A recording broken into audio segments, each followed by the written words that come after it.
Welcome to the Poverty Game. Question 1. People living in poverty have described poverty as A. A lack of money, B. Hunger and unclean water, C. Inadequate shelter, or D. All of the above. A. A lack of money? D. All of the above. Yes, the correct answer is D. All of the above. It's not just measured by money or income. Question 2. People living in poverty have described poverty as A. Being sick and not being able to see a doctor, B. Having limited access to school and not knowing how to read, C. Fearing for tomorrow and living one day at a time, or D. All of the above. A. Being sick. It's B. D. All of the above. Yes, that's correct. D. All of the above. If you're a girl, have a disability or live in a war zone, you're more likely to live in poverty. There are a range of economic, social, technological, political and environmental causes for poverty and spatial inequality. Some of Australia's neighbours live in nations that are stuck in a cycle of poor infrastructure, low investment and low trade.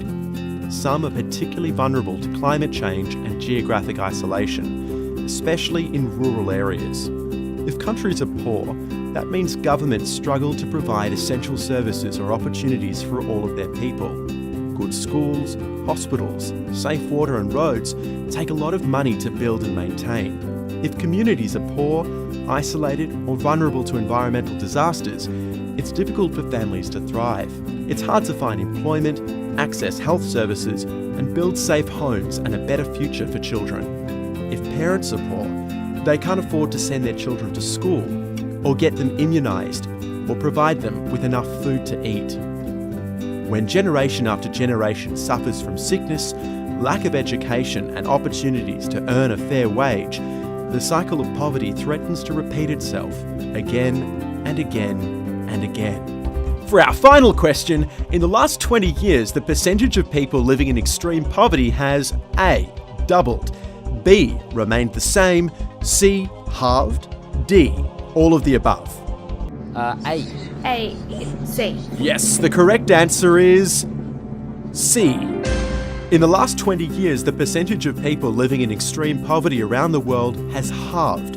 It's gone from 36% to 18%. While poverty and spatial inequality are major issues for human well-being, there is evidence of change for the better.